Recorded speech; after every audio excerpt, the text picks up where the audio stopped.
Hello everyone and welcome to Moon Ride, where we are channeling the man and the moon.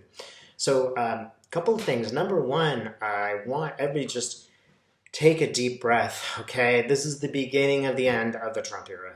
You notice that every single time you turn on the news, he's done some other stupid thing.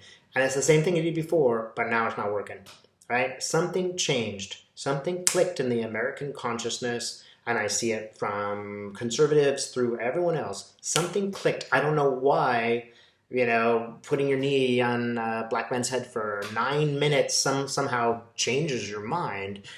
why shooting 100,000, people, black people with a gun, I don't know why that didn't move people, but the fact is that it didn't. Something has changed. And I will tell you, even conservative people that I know have said, I really don't like what's happening anymore. They are starting to change their mind. If you're getting depressed and stressed and worried and all this is going through the filter of humanity, you are not alone. But there is something that I think is really wise to do, and that is take a little step back and say, look at all those awesome people marching in the streets. Some of them are marching for, things that will not affect them and won't make any difference to them personally. They're marching for others. And that is really the nature of spirituality, along with, of course, marching for yourself. So take a look and take a deep breath. It really is the beginning of the end. It'll never be finished. We'll never get total equality. We'll never have perfect love. That's what we're here on the planet to learn. So things are going in the right direction, though. All right. Now, today I am going to do a meditation with you. I'm going to recommend that you not do this while driving a car or, operating any kind of motor vehicle. Ideally, you're going to do this in a very quiet space where you just have 10 minutes alone. I also recommend you use sage. You might have noticed I always use sage. I always burn sage and incense when I'm doing my videos. Many of you have commented that you're seeing images. And I say, hey, I see spirit. I'm like, well, it's actually sage, but yeah, you are seeing spirit. All of those things are true. But always a great idea to burn sage before and after. And the real reason being, there are negative forces out in the universe. There are portions of the universe that would like to, kind of distract you from your journey towards the truth and the light. So it is a very valid warning, right? So do burn the sage. If you are ready, I'm gonna start here. We're gonna meet an ancestor. Now, I thought of doing this a little bit more along the lines of what I do with my clients, where you actually go and meet your guide. But I do not think that that is appropriate in a general space. One point being that people can take this information and use it for negative purposes, and we don't want that to happen. So right now I'm going to say here, anyone that would use this for a negative purpose as power over another, I'm going to go hereby hex you, okay? If this happens, the universe was going to smack you upside the head. So do not use this work for anything but the highest good. We are going to meet an ancestor. And that means an ancestor who is sort of on the healthy side, on the spiritual side, right? So if you're ready, it's a good idea to meditate for 10 minutes before you do this. So pause, give yourself 10 minutes, and come back. For those of you that are ready, again, burn sage is a great idea. If you don't have sage, incense is good, rock salt, sometimes people use that. Take a deep breath. Now in this moment, ask for that person in your family who treated you the best. Think of somebody who really showed you unconditional love at any time.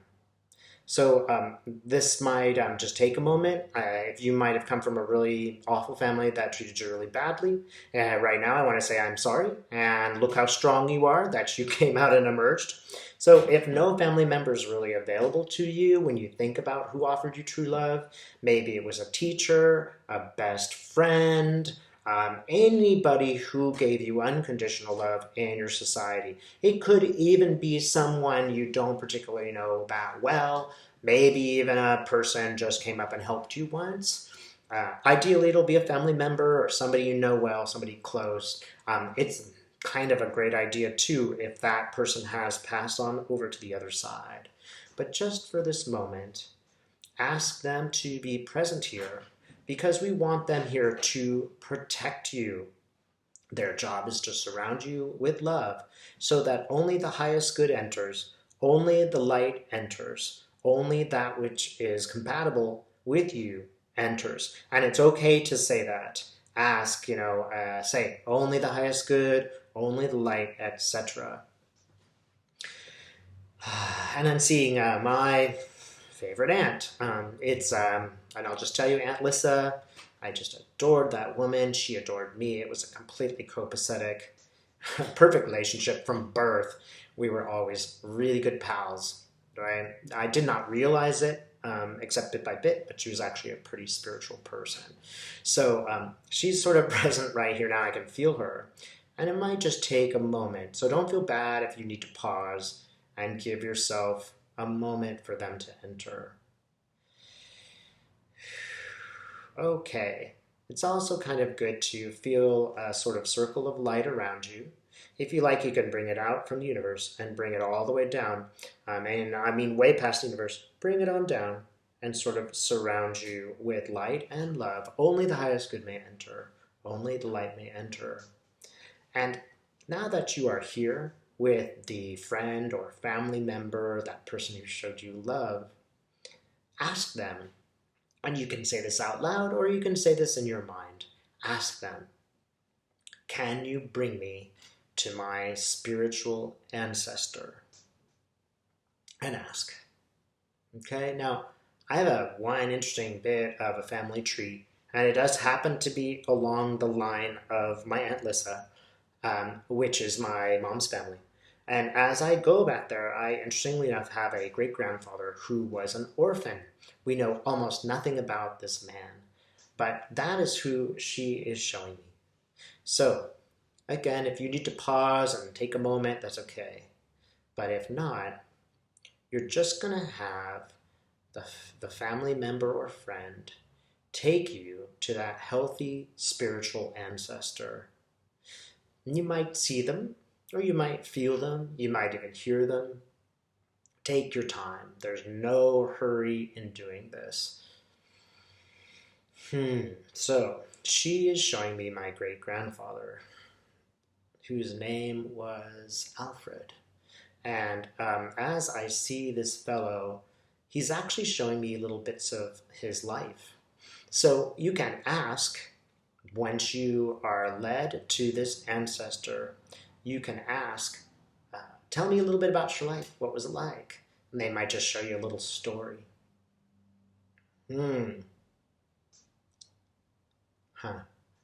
Yeah, it's my ancestor telling me a very particular story about his life.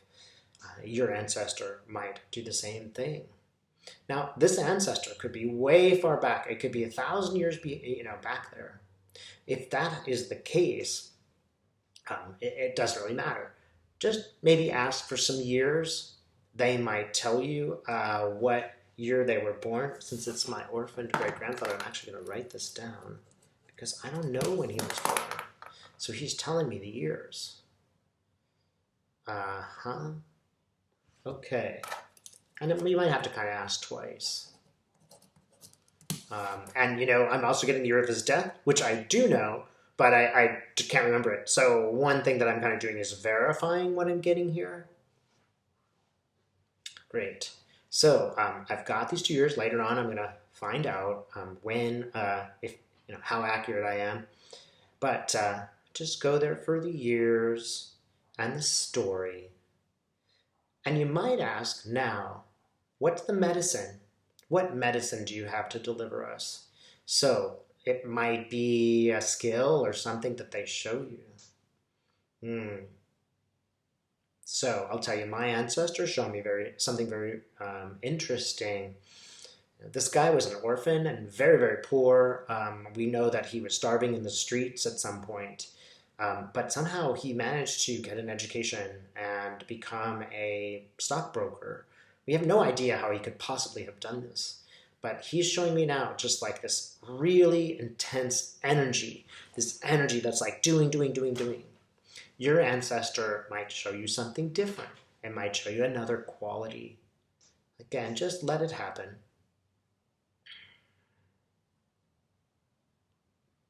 All right. He's showing me more. He's showing me all these variety of skills. He just learned things, learned things, learned things. Again, your ancestor might show you something different. All right. Okay. And now that you've met this ancestor, you can also ask him this question. Between that time and now, did something happen? Did something go wrong? How come everybody in that line isn't spiritual? You can go ahead and ask. And as you ask about the what went wrong, I'm going to take a look again. What went wrong between now and then? Okay, I get a very specific answer. So, you might see kind of what happened. And after that, you can go to your ancestor way back there and you can ask, can you heal this? Can you solve some of it? And ask them, just sort of bring them forward and ask them to go about and help. And they might go through each of your generations and sort of maybe fix things. It's sometimes helpful if you see your ancestors' bones and you ask that the bones be more settled. Take your time here. I sometimes go really fast, so it's totally okay to pause until you meet what you need to meet. All right. And one thing I'll just tell you is, some of my ancestors weren't the nicest people. They did things that were really wrong. And it's important for me to go there and sort of look at their bones and with as much sympathy as possible, help them to rest. So, okay, you made your mistakes, but we want your bones to rest so that you can move on to your next lifetime and figure it out. And you can go generation by generation by generation, right? And I'm seeing them all. I obviously don't see bones of people who are alive. That would not be the best idea. You just kind of might see a living parent or anything and just sort of put love there. Again, even if you had a tumultuous relationship with that person, just give them the love that you can in this space. It doesn't need to be a forgiveness love or anything like that. Just give what you can. That is a good start. Now, as you do this, go to this ancestor of yours and thank them. Say, thanks for showing up. You can also, and I really recommend this, let them know you'll be back. You'll talk to them again, and you'll ask advice again. And also ask, is there anything you'd like me to do in this world, this conscious world, to say thank you for your visit? And in order to thank them, I'm going to do something in my normal life. It's usually something very simple. If it gets too elaborate, you can negotiate, okay? Spirits don't have money and they don't have time. So they might ask you a lot. I have not experienced that with ancestors. So just ask them to, what do you want? What would you like me to do? Okay. Now you might get the same thing. I don't want to prejudice you. But again, it could be the same thing, and I don't think it's a big deal. Often in shamanic work, I am asked to leave out food for birds or for animals. So I'll go buy bird seed, I'll leave it out. I might cut up apples and just put them in a yard. If that's not available to you, you can go to a park and sort of just leave food. Obviously, only leave organic food that is going to be copacetic with a natural place. Don't put a McDonald's hamburger or anything, right? Bird seed. Some people will even leave an egg because birds will eat that. You could leave a cut up apple, anything that is going to, normally erode into the environment. And you can put this in virtually any organic space. He's asking me to do that. And I'm always asked to do this. Eat more apples. Okay, I don't know what that is, but okay, I'll eat the apple. He specifically wants me to eat a red one. Okay.